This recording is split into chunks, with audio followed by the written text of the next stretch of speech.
রাজি হইলেন না, নবীজিকে মিথ্যা বলে এই জায়গায় আনলেন না। এরপরে তাকে নিয়ে বের হইল। বের হওয়ার পর হযরত খুবাইব রাদিয়াল্লাহু তাআলা আনহু 2 রাকাত নামাজের জন্য সুযোগ চাইলেন। জারুনি আরকা রাকাতাইন, আমাকে একটু সুযোগ দাও, 2 রাকাত নামাজ পড়ব, শুকরিয়ার নামাজ, তাওবার নামাজ। ওই যে মৃত্যুর আগে জেলখানার ভিতরে দেখা যায় মুসলমান হইলে 2 রাকাত নামাজ পড়ে, ঠিক না বেঠিক? এটা চালু করছেন হযরত খুবাইব রাদিয়াল্লাহু তাআলা আনহু। ভালোভাবে লক্ষ্য করেন, হযরত খুবাইব রাদিয়াল্লাহু আনহু 2 রাকাত নামাজ পড়লেন, শুকরিয়া আদায় করলেন। আয় আল্লাহ, আজকে এখন যে মৃত্যুটা হইতেছে এই জন্য শুকরিয়া বলেন আল্লাহু আকবার। মারা যাইতেছেন, শুকরিয়া আদায় করতেছেন। আর তিনি একটা বদদুয়া করলেন, আল্লাহুম্মা আহসিহিম আদাদান ওয়াকতুলহুম বাদাদান ওয়ালা তাবকি মিনহুম আহাদা। বলেন আমিন।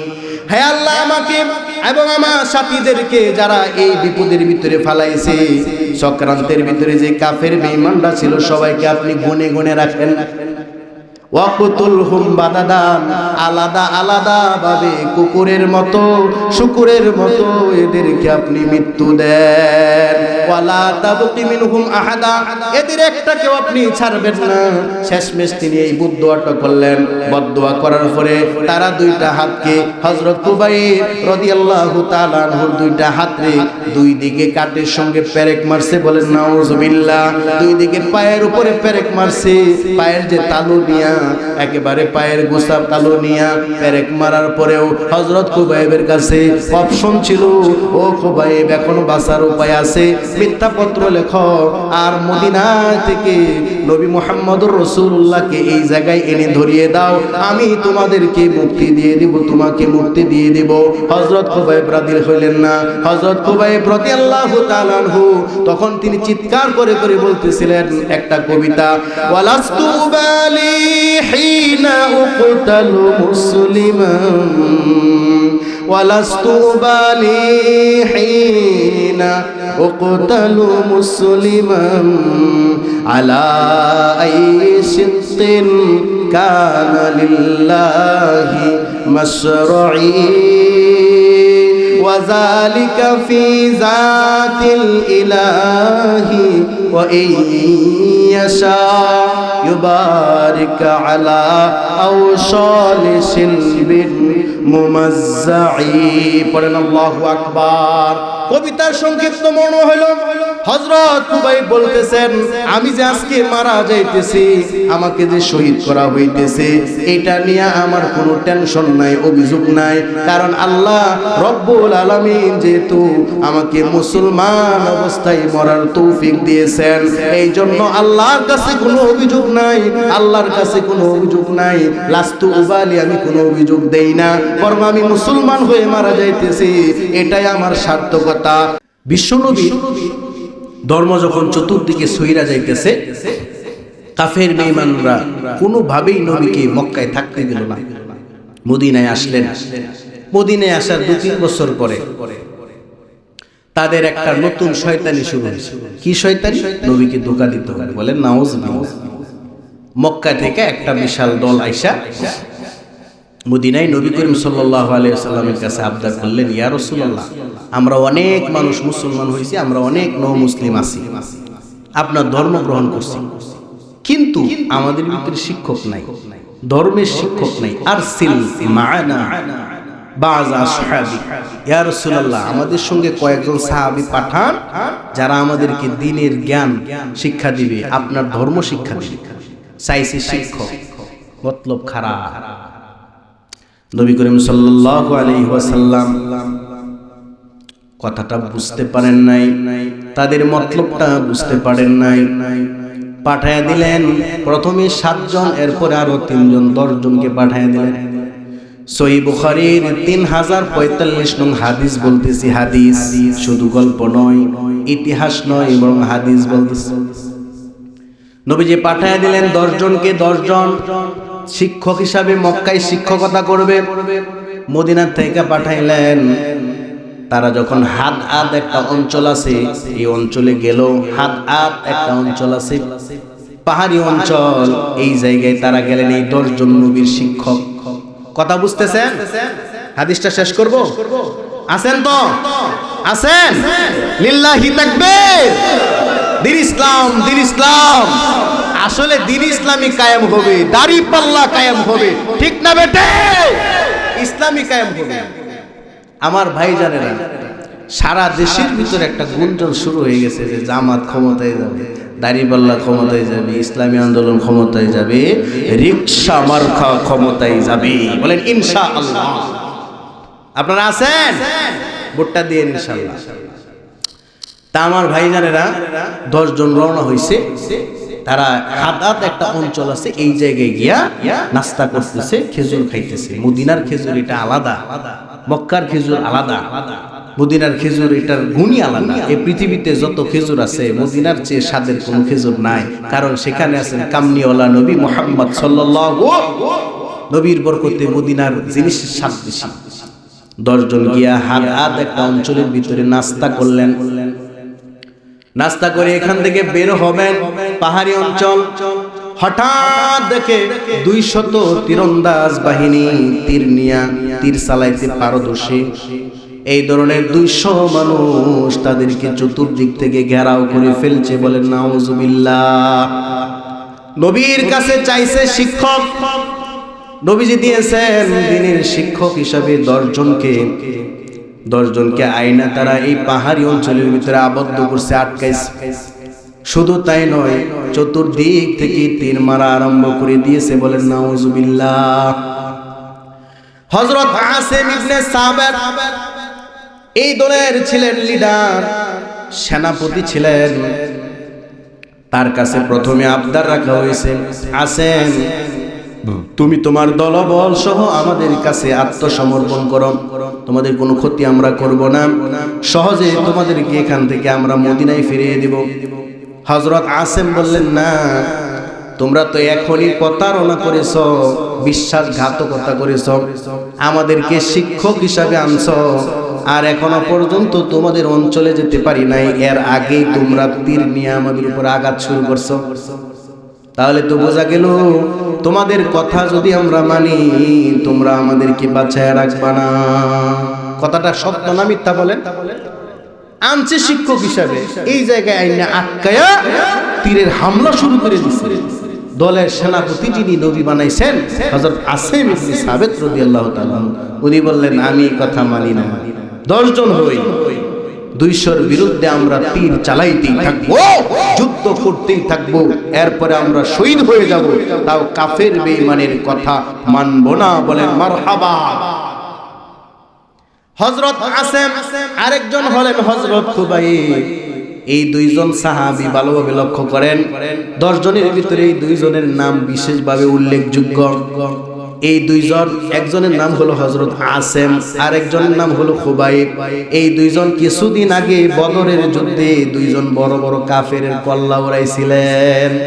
এই জিদেই মূলত একটা চক্র চালছে। চক্র চাইলা তারা নবীজির কাছ থেকে শিক্ষকের নামে ধোঁকাবাজি করে সাহাবীদেরকে বের করছে।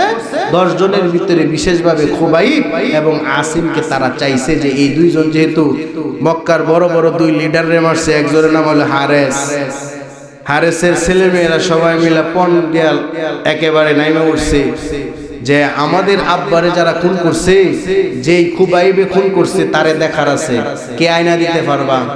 আরেকজন নেতার মেয়ে ছিল দারুশনি, সেও ঘোষণা করছে আমার আব্বারে যে খুন করছে আসিম, কে তার কল্লা আয়না দিতে পারবা?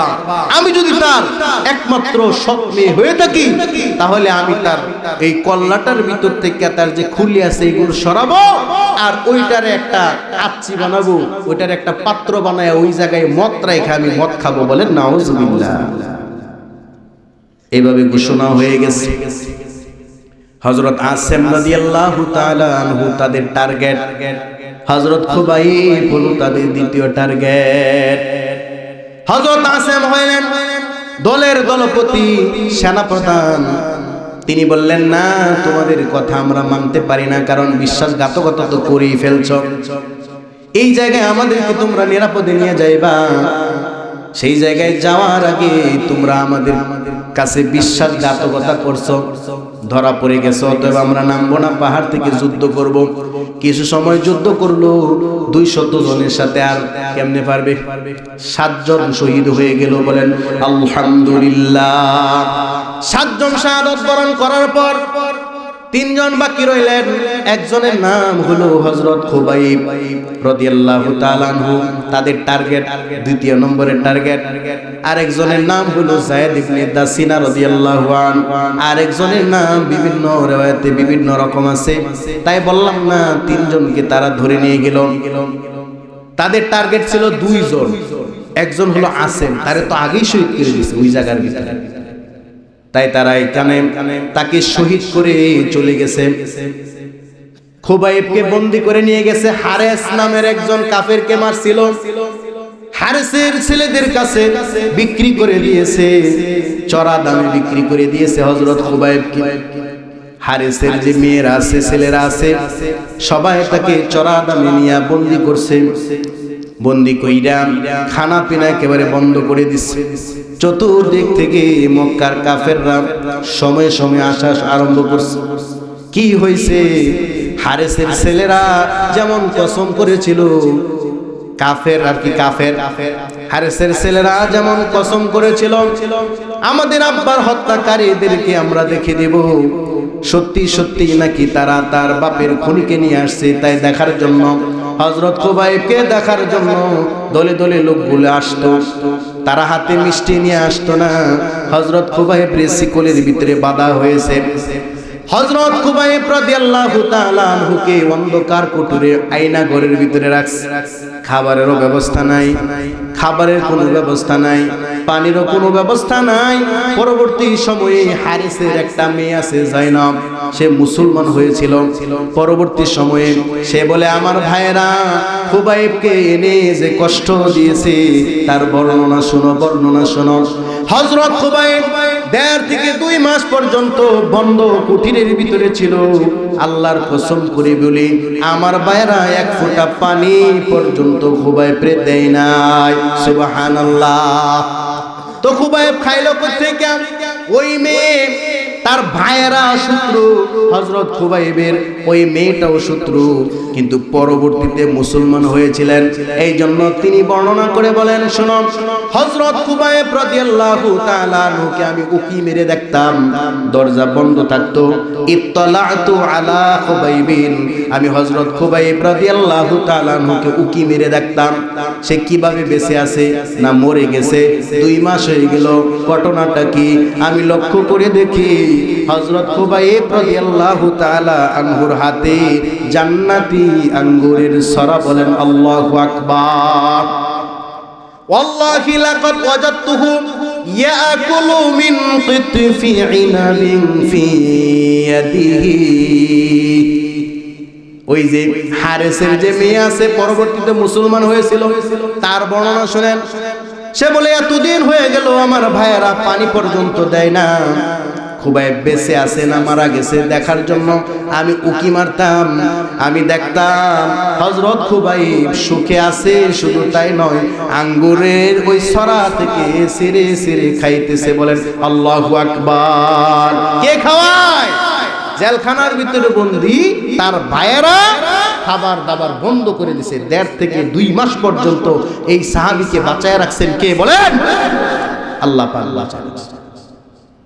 এই খুবাইব রাদিয়াল্লাহু তাআলা আনহু যখন একীন হয়ে গেলেন যে তাকে শহীদ করা হবে, সবাই সিদ্ধান্ত নিছে। কাফের বেঈমানের সময় সময় আসে তাকে দেখার জন্য, এসে হযরত খুবাইবকে জিদ ধরে ধরে মারে। মারতে মারতে যখন তারা মোটামুটি আশ্বস্ত হয়ে যায় লোকটা মারা গেছে, তখন মায়ের ছেড়ে দেয়।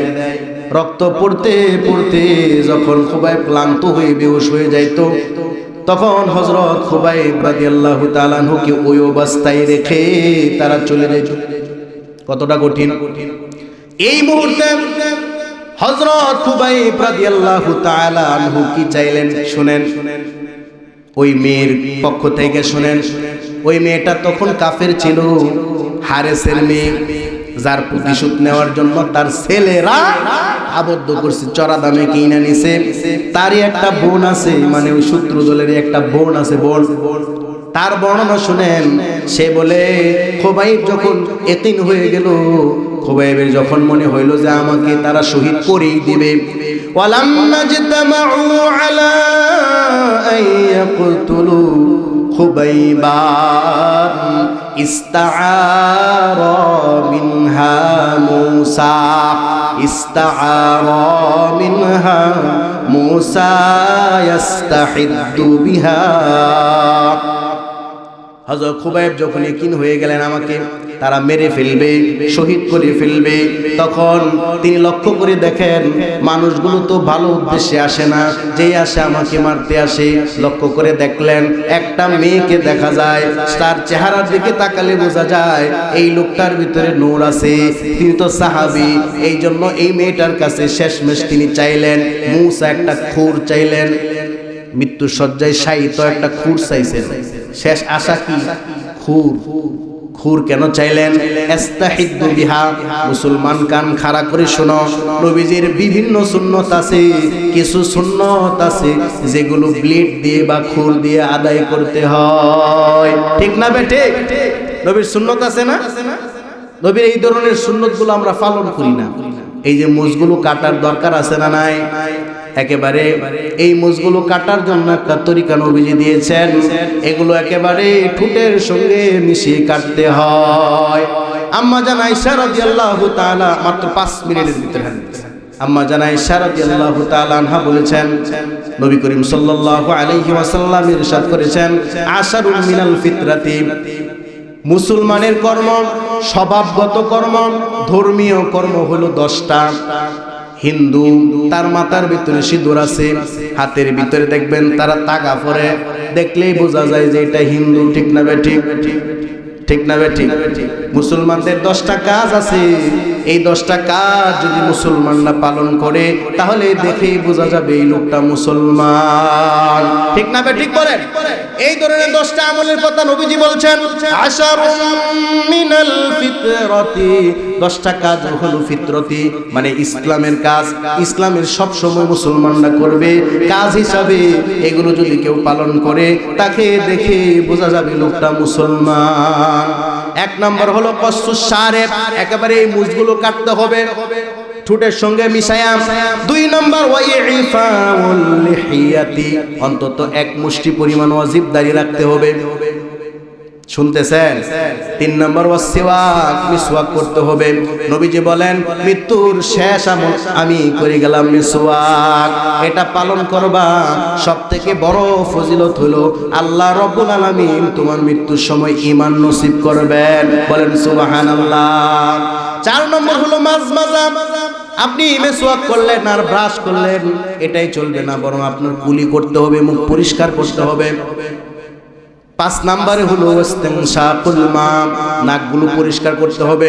অনেকের নাকের পশম থাকে বাইরে দেখা যায়, বিশ্রী দেখা যায়, এগুলো করা যাবে না। নাকের পশমগুলো মুসলমান সুন্দর করে রাখবে, উঠায়া উঠায়া রাখবে। আল্লাহ তৌফিক দান করুন, বলে না আমিন।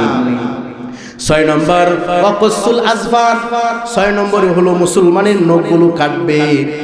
নখ কাটাও একটা বড় ধরনের সুন্নত। মুসলমানের নখ লম্বা থাকতে পারে না, পারে? বলেন পারে? ও গসলুল বারাজিমি, বরং মুসলমানের হাতের আর পায়ের ভিতরে গিরাই যে এই যে বাসগুলো আছে, যখন আমরা মুরব্বী হয়ে যাব তখন এই বাসগুলোর ভিতরে ময়লা লেগে থাকবে।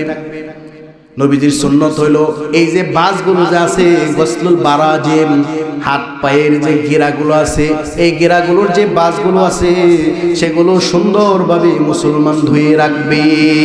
ওয়ানাতফুল ইবিতি, এরপর একটা বড় ধরনের সুন্নত হলো বগলের পশমগুলো পরিষ্কার করবে মুসলমান, পারলে উপরে ফেলবে। ওয়া হালকুল আনাতি, নাভির নিচের পশমগুলো পরিষ্কার করবে।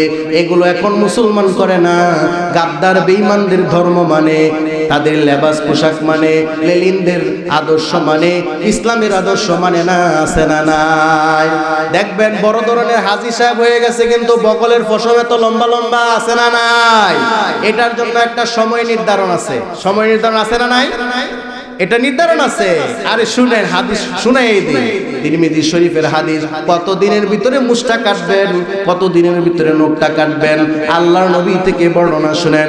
নবী মুহাম্মদুর রাসূলুল্লাহ সাল্লাল্লাহু আলাইহি ওয়াসাল্লাম বলেন, ওয়াক্কাতালানা রাসূলুল্লাহি সাল্লাল্লাহু আলাইহি ওয়াসাল্লাম ফি কাসসিশ শারিবি ওয়া তাকলিমিল আযফার ওয়া নাতফিল ইবতি ওয়া হালকিল আনাতি আল্লাহ নাতুরুকা আকসার মিন 40 ইয়াওমান। আল্লাহর নবী বলেন, এই যে মুছ কাটা আর নখ কাটা এরপরে ইত্যাদি পশমাদি যেগুলো আছে, এই কাটার মেয়াদ হলো 40 দিন, এর চেয়ে বেশি দেরি কইরো না। পারবেন তো ইনশাআল্লাহ? কে কে এই সুন্নতগুলো মানবেন বলেন আল্লাহ পাক কবুল করুন, বলেন আমিন। আল্লাহ পাক সবাইকে কবুল করুন, বলেন আমিন। হযরত খুবাইব রাদিয়াল্লাহু তাআলা শেষ জীবনে তিনি যখন ইয়াকিন হয়ে গেছেন আমাকে তারা মেরে ফেলবে, বাঁচায় রাখবে না, উনি চাইলেন একটা খুন। সবার কাছে চাইলেন না, দেখলেন একটা মহিলা তার দিকে যে তাকায়, তার প্রতি খেয়াল রাখে, বেঁচে আছে না মরি আছে। এই জন্য তিনি ওই মহিলার কাছে চাইলেন, ইস্তাআরা মিনহা, ওই মহিলার কাছে, জয়নবের কাছে চাইলেন, জয়নব তোমার বাড়ি কি খুর আছে? কারণ তোমরা তো বিধর্মী, তোমাদের ভিতরে পবিত্রতা নাই। যত পবিত্রতা ইসলামের ভিতরে, ঠিক না বেঠে? যত খাইস্টামি খুইস্টামি গোবর দিয়া পবিত্র করার বিধান এগুলো হিন্দুদের, ঠিক না বেঠে? এই জন্য বললেন তোমরা তো হিন্দু মানুষ, শিরিক করো, তোমাদের ঘরে কি খুর আছে? ইস্তাআরা মিনহা মূসা, খুর চাইলেন কেন? নবীর খুর দ্বারা যে সুন্নতগুলো আছে ওইগুলো আদায় করতে তিনি চাইলেন।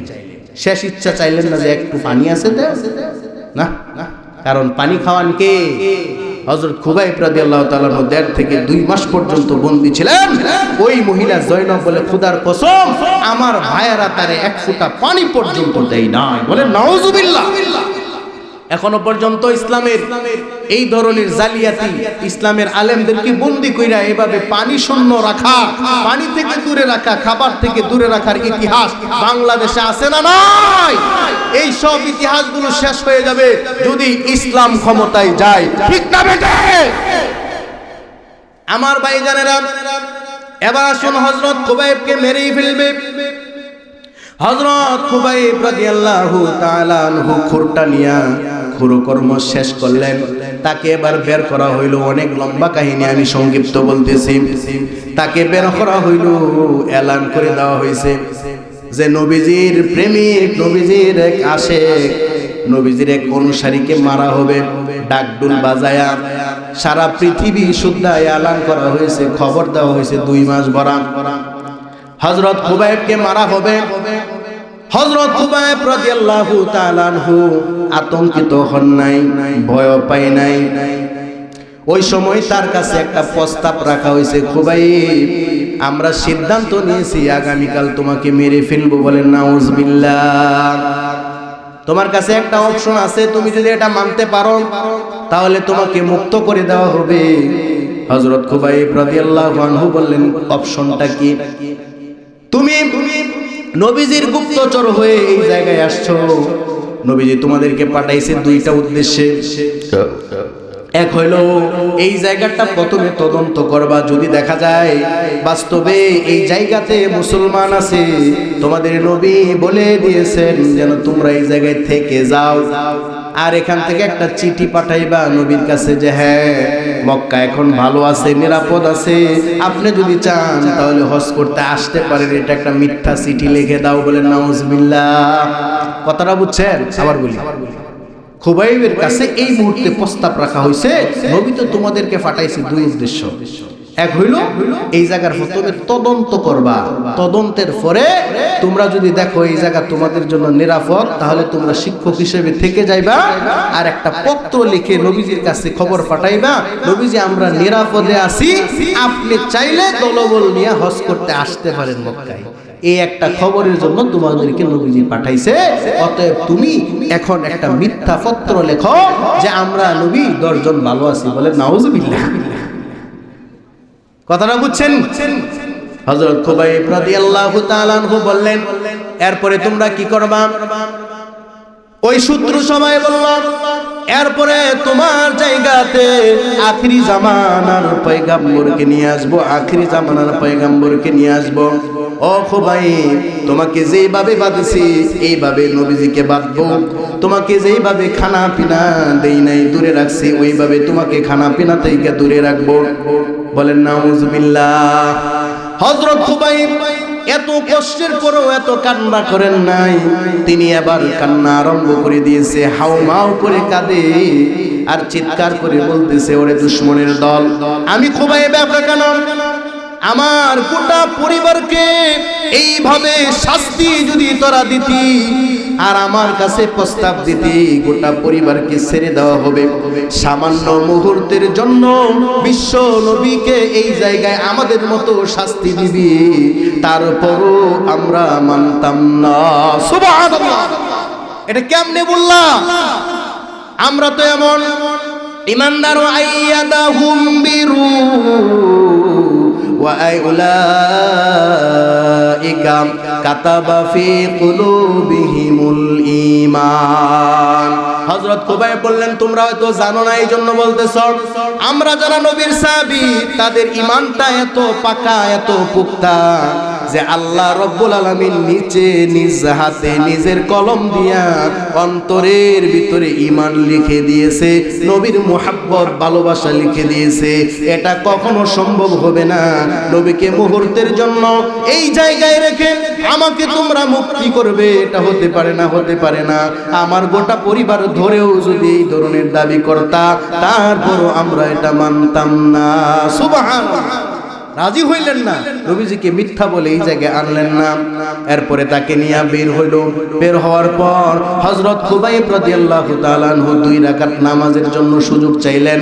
জারুনি আর রাকাতাইন, আমাকে একটু সুযোগ দাও, 2 রাকাত নামাজ পড়ব, শুকরিয়ার নামাজ, তাওবার নামাজ। ওই যে মৃত্যুর আগে জেলখানার ভিতরে দেখা যায় মুসলমান হইলে 2 রাকাত নামাজ পড়ে, ঠিক না বেঠিক?